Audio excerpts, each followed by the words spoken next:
Alrighty, so welcome to Diagostino Racing once again. So here's what we're doing tonight. This is motorized chopper. You guys seen a short video before it even had an engine on it, but sadly it does not have that engine anymore. You may be wondering, why doesn't it have that engine anymore? So here's that engine right here. It was just a cheapo. Why's my camera vibrating? Oh well. It was just a cheapo Amazon engine that I bought of my cousin. It was brand new. A little bit. Here's the cylinder head off of it. So that's normal, right? You know, that looks normal. That doesn't. So that's great. And the head's the same way. Can't really see it. Oh yeah, there you go. Yep. Head's so these are two junk. I was actually trying to practice some port work. I did okay. My dad said, I was doing okay. Even, he's been doing this stuff for kind of like 40 years or something, I don't know. He's been doing this sort of stuff for quite a while. So he actually knows what some decent port work looks like. He says it's not bad, just needs some cleanup. So that's going to be the test head from doing port work to hopefully working on these, pretty. So, there's that. I'm getting a new head for this as soon as I get the money. It's like $40 or something, I don't know. And then you may be wondering, what's this? Wow, Predator 212. Yeah, I traded a bow for this, actually. Like a Walmart bow was like $200. Traded that for this, and I was like, hey, I'll take it. So, did that. Now I have a 212 Predator. But what I'm working on tonight is, when you come over here, you can see there's a dent that, I don't really care about that, because the engine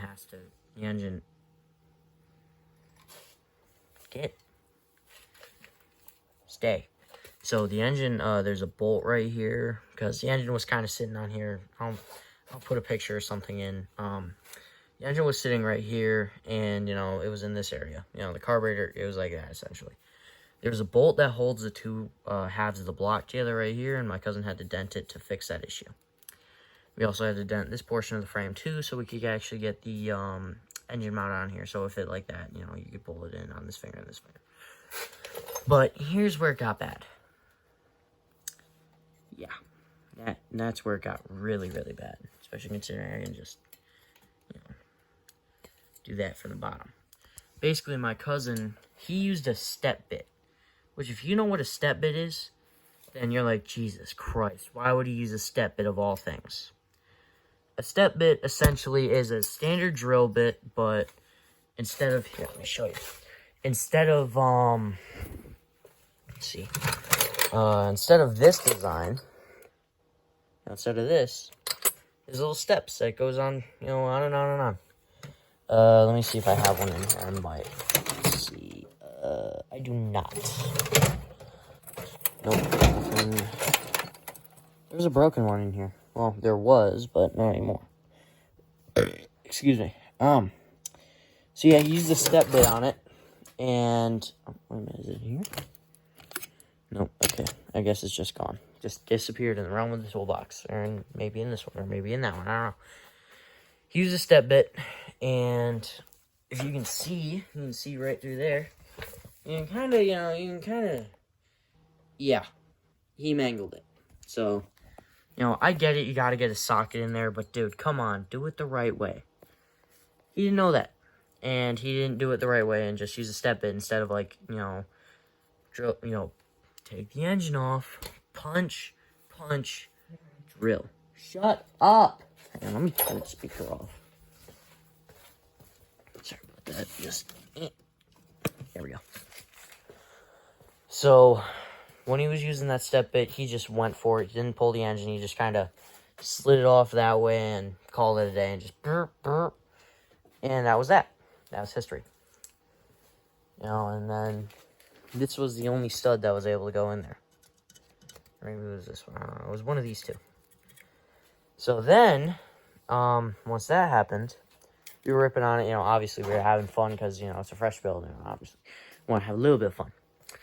So then, it blew up about 2 weeks later. Blew head gasket, broke the piston, broke the head.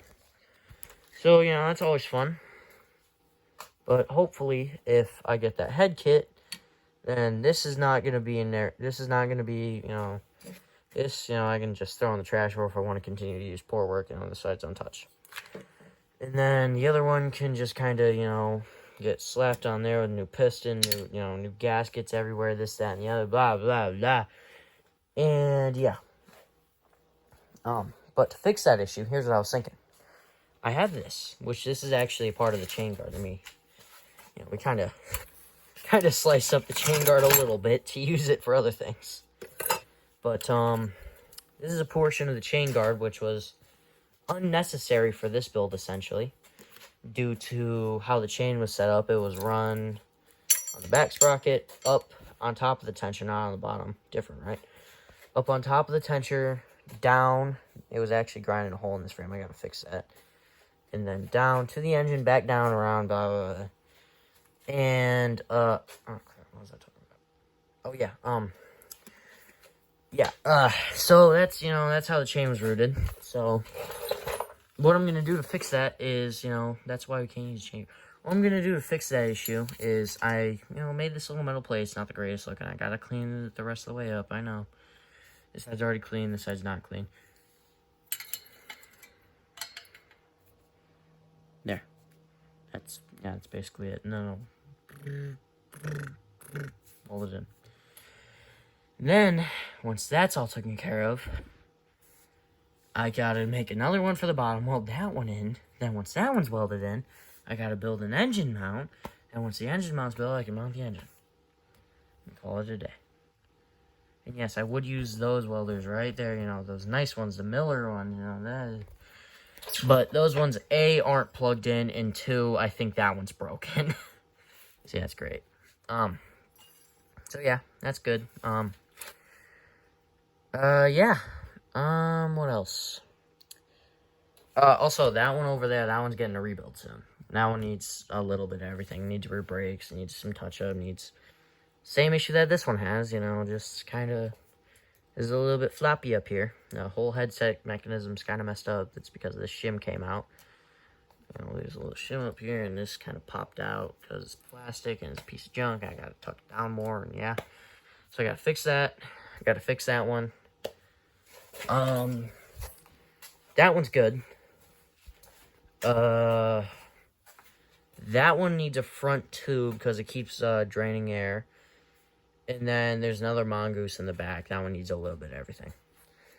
But, say those are going to be some of the builds in the next, maybe a couple of hours, maybe days. I don't know. That one we're going to get done, though, the Diamondback. That's kind of a tonight thing that I want to get done. Because I'm sick of having to fill up that tire every time I want to ride that bike. Because then I got to take this one out, and this one has the legendary GT plastic rims, and they, fail and destroy, and they leak air all the time. So, what do you expect, 90s bike? And this one has uncomfortable grips. That one has ODI softies. Then, that one will be dailyable again. Which, that'll be great. That'll be awesome, actually. Then this one can stay shelf clean. This one can stay pretty.